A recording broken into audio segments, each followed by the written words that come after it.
नमस्कार दोस्तों, आपके अपने YouTube channel D R math class पर स्वागत है। आज हम कक्षा 8 की प्रश्नावली 3.2 चतुर्भुजों को समझना हल करेंगे, जिसमें प्रश्न नंबर 1 है। निम्नलिखित आकृतियों में x का मान ज्ञात कीजिए। यह एक त्रिभुज है, इसके तीन बाह्य कोण है, जिसमें पहला कोण है 125 डिग्री, दूसरा 125 है और तीसरा x है।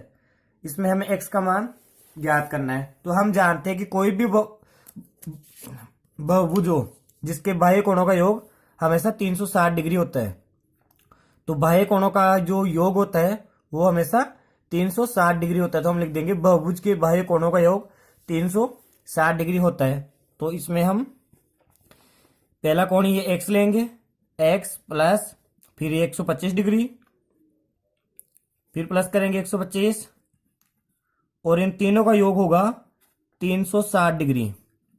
क्योंकि त्रिभुजों के या त्रिभुज या कोई भी बहुभुज हो जिसके बाह्य कोणों का योग हमेशा 360 डिग्री होता है।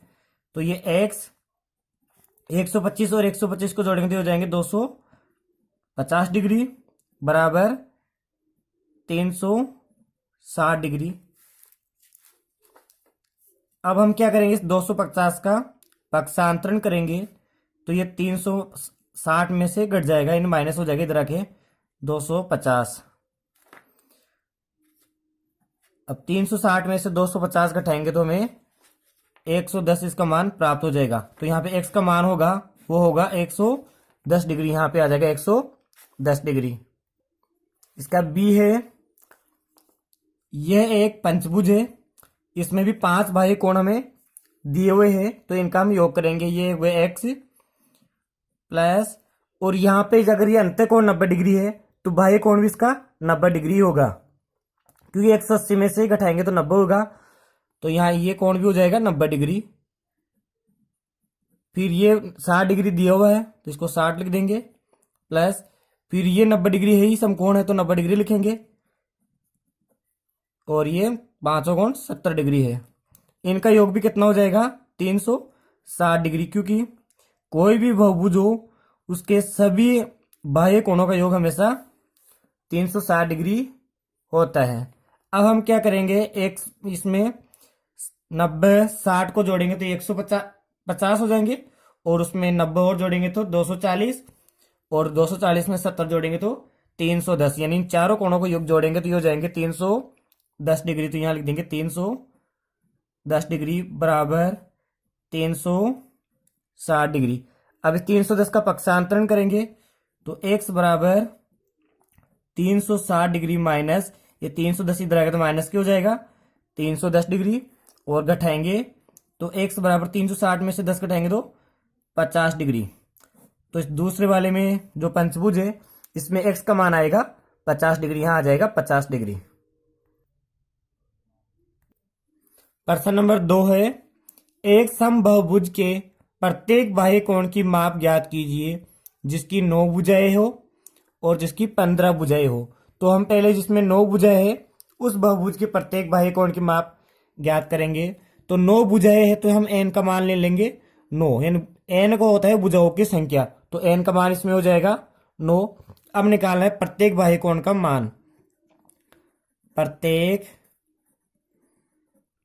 बाह्य कोण का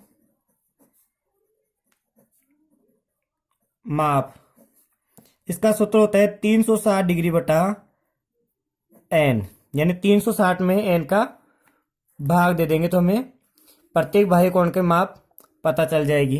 तो यहाँ पे हमें 360 लिख देंगे और n के स्थान पे हमने 9 लिखा है तो n का मान हो जाएगा 9, और 360 में 9 का भाग देंगे तो हमें प्राप्त हो जाएगा 9 चौका 36 यानी 40 डिग्री। 360 में 9 का भाग देंगे तो 40 डिग्री इसका मान प्राप्त होगा। इसी प्रकार bl इसका दूसरा हल करेंगे, इसमें भुजाएं है 15, तो n का मान दूसरे में हो जाएगा n बराबर 15, यानी 15 भुजाएं है तो n का मान 15 हो जाएगा। तो इसमें भी प्रत्येक बाह्य कोण का मान निकालेंगे अपन, प्रत्येक बाह्य कोण का माप।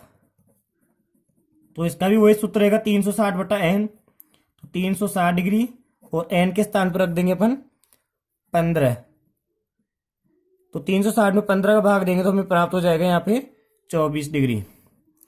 जब हम 360 में 15 का भाग देंगे तो इसमें उत्तर आएगा 24 डिग्री। तो जब किसी बहुभुज में 15 भुजाएं होगी तो उसका प्रत्येक बाह्य कोण 24 डिग्री का होगा, और जब उसका 9 भुजाएं होगी तो उसका प्रत्येक बाह्य कोण 40 डिग्री का होगा। प्रश्न नंबर 3 है, एक समबाहुभुज की कितनी भुजाएं होगी, यानी हमें इसमें n का मान निकालना है। यदि एक बाह्य कोण की माप 24 डिग्री हो तो हम वही सूत्र लगाएंगे, प्रत्येक बाह्य कोण की माप, प्रत्येक बाह्य कोण की माप। सूत्र क्या था, 360 बटा n, 360 डिग्री बटा n। अब इसमें हमें n का मान ज्ञात करना है। तो प्रत्येक बाह्य कोण की माप हमें दे रखी है 24 डिग्री, तो हम यहाँ पे लिख देंगे प्रत्येक बाह्य कोण की माप की जगह 24 डिग्री बराबर 360 डिग्री और बटा n। अब क्या करेंगे, हम इसका वज्र गुणा कर लेंगे। तो n का 24 से गुणा करेंगे तो हो जाएंगे 24n बराबर 360 डिग्री।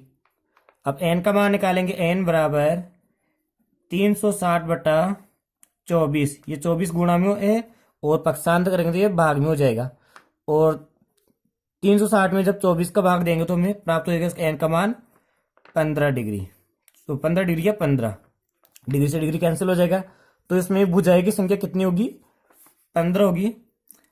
अतः भुजाएं कितनी होगी, इसमें 15 होगी।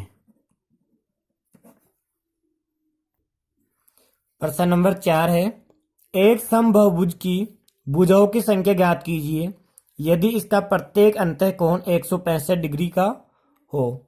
तो हमें अब की बार अंतःकोण दे रखा है तो हम लिख देंगे प्रत्येक अंतःकोण कितना दे रखा है, 165 डिग्री। तो अब हमें इसका बाह्य कोण निकालना है। तो बाह्य कोण बराबर हो जाएगा 180 माइनस 165 बराबर 15 डिग्री। 180 में से 165 घटाएंगे तो हमें 15 डिग्री बाह्य कोण प्राप्त हो जाएगा। अब ये कैसे आया ये आपको समझाता हूं। अगर किसी भी बहुभुज में अगर आपको अंतःकोण दिया हुआ हो, यह मान लीजिए कोई अंतःकोण है, तो इसका बाह्य कोण निकालने के लिए क्या करेंगे, अपने एक सीधी रेखा है तो यहाँ पर रेखीय युग्म बनते, तो हम क्या करेंगे, उस अंतःकोण को 180 में से घटा लेंगे, इन दोनों का योग होगा 180 डिग्री। इसी प्रकार 165 अंतःकोण है तो उसका बाह्य कोण हो जाएगा 15 डिग्री।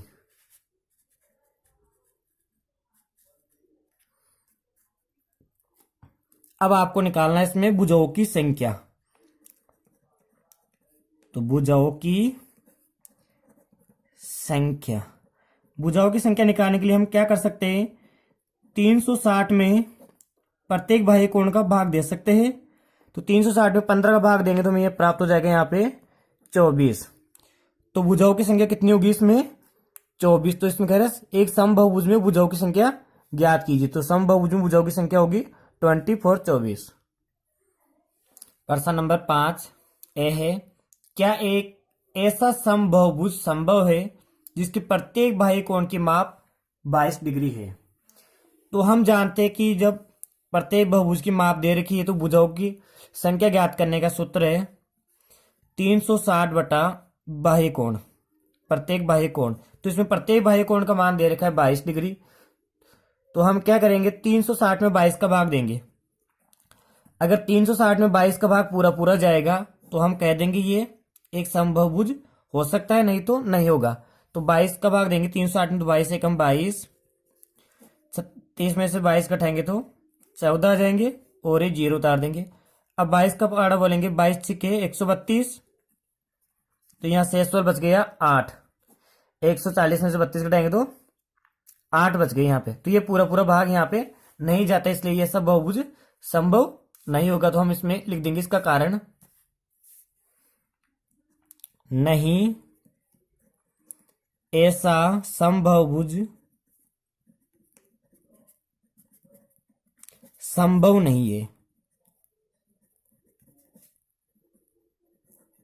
नहीं है। कारण देंगे क्योंकि 22 360 में पूरी पूरी बार विभाजित नहीं है। इसका बी है, क्या यह किसी समबाहुभुज का अंतःकोण हो सकता है? क्या यह क्या यानी 22 डिग्री अंतःकोण हो सकता है कि किसी भी समबाहुभुज का? तो हम इसमें अंतःकोण के लिए हमें दिया हुआ है अंतःकोण। अंतःकोण क्या होगा?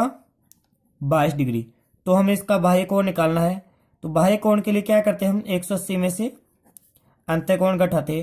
तो 180 डिग्री माइनस 22 डिग्री बराबर 158 डिग्री। यानी 180 में से हम 22 घटाएंगे तो हमें 158 डिग्री प्राप्त होगा बाह्य कोण। अब 158 अगर 360 से पूरी पूरी बार विभाजित है तो हम लिख देंगे ये इसका कोण हो सकता है। तो हम 158 का 360 में भाग देंगे, क्या पूरी पूरी बार भाग जाता है। तो 158 को 2 बार भाग देंगे तो 316 आ जाएंगे, और घटाएंगे तो 4 और 5 में से 1 गया तो 4 यानी 44 शेष बच जाएगा। तो इसमें पूरा पूरा भाग नहीं जा रहा है, तो हम लिख देंगे नहीं ऐसा समबाहुभुज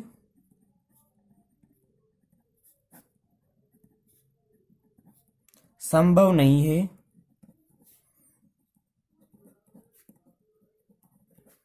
क्योंकि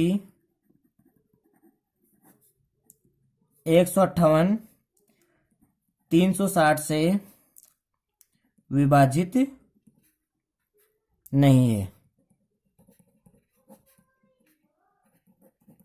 ये आप समझ गए होंगे। प्रश्न नंबर 6 का ए, किसी समबाहुभुज में कम से कम कितने अंश का अंतःकोण संभव है? तो हम क्या जानते हैं कि कोई भी सबसे कम बहुभुज होगा समबाहु त्रिभुज ही होगा। समबाहु त्रिभुज सबसे जो कम बहुभुज होता है वो होता है समबाहु त्रिभुज। अब ये हमने समबाहु त्रिभुज बना लिया। तो इसका जो प्रत्येक कोण होगा वो हम जानते हैं 60 डिग्री का होता है समबाहु त्रिभुज में प्रत्येक अंतःकोण। तो हम लिख देंगे इसमें किसी समबाहुभुज में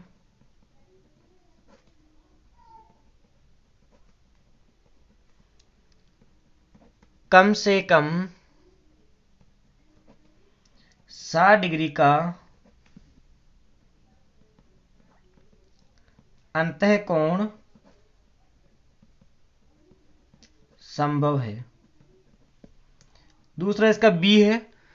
बी कह रहे किसी समबाहुभुज में अधिक से अधिक कितने अंश का बाह्य कोण? तो अगर इसका यह अंतःकोण 60 डिग्री है और इसका बाह्य कोण निकालना चाहे हम, तो बाह्य कोण क्या होगा? 180 में से 60 घटाते हैं अंतःकोण, क्योंकि यहां रेखीय युग्म बने हुए। तो हम लिख देंगे किसी समबाहुभुज में